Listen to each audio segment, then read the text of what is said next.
Welcome to the next video that's looking at how microbes and food are related. All right, so microbes have a really large impact on our food, both positively and negatively. We do intentionally use microorganisms to produce some of our favorites food and beverages. I bet you can think of a couple. But we've also been developing methods to control microbial growth, right? Too much of a good thing can be bad, especially when it can lead to food spoilage or even illness. So, we're going to talk about three specific ideas with respect to microbes and food. Now, these are all really going to be elaborated on more in Unit 2. So, right now, I'm just going to give you kind of a big picture overview of them. So fermentation is a big one, and you've likely heard this term before, but essentially we have been using fermentation to make food and beverages for thousands of years, really long before we actually understood that microbes were responsible for it or what that mechanism looked like. So bacteria and yeast, they can convert nutrients um, into things like acids and gases and alcohols. And this process has allowed us to create yummy, yummy foods like yogurts and cheese, bread, wine, beer, sauerkraut. We're going to explore how all of this happens more later in Unit 2. But if you look at this image, right, you can see where sugars like glucose um, can go through a process of lactic acid fermentation or alcohol fermentation, and we can use these processes to make food and drink that we can enjoy. You do not need to know the details of these types of fermentation right now.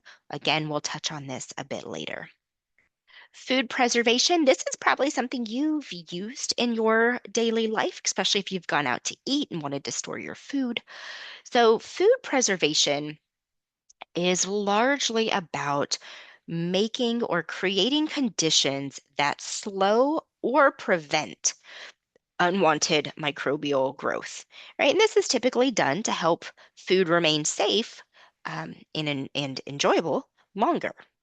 So, some common techniques include refrigeration, uh, freezing, drying, salting, adding acids, things that are essentially changing the environmental conditions in ways that make microbial growth more difficult.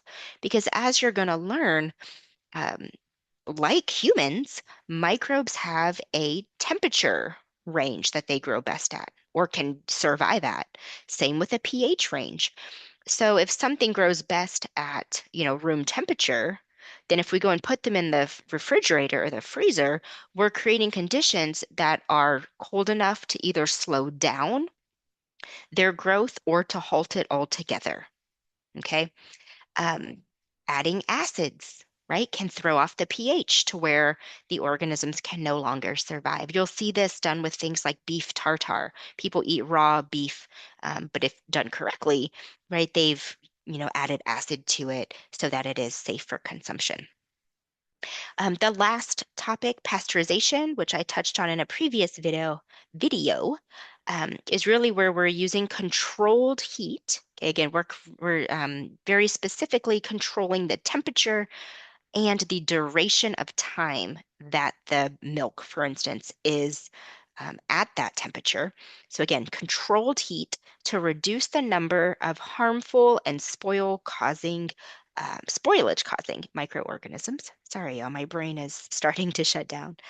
Um, so the goal here is to drastically reduce the number of microbes present in the beverage without altering the quality of it, right? We don't want to heat milk to the point where it's super safe, but then nobody wants to drink it, right? So this is not a form of sterilization, okay? We are not eliminating all microbes. We have just brought them down to a safe amount. And this is why a lot of things are still stored in the cold section of a grocery store. Okay. Now you might be thinking, Chelsea, I've gone to restaurants where the half and half is sitting out on the table in case people want it with their coffee, right? Or there are some creamers that you can buy off the shelf at the store that's not refrigerated. And that's because there are actually different methods of pasteurization that ultimately reduce those number of microbes to different amounts to where it's either needs to be kept in the cold to prevent them from growing, or they're so low that it is still safe to store them for a while at room temperature. It's pretty crazy. So you may recall that this idea originally was developed from Pasteur's work as he was looking into the microbial spoilage of wine. Okay, and so then this basic principle is now used with products like milk and fruit juices and things like that to not only improve safety, but also extend shelf life.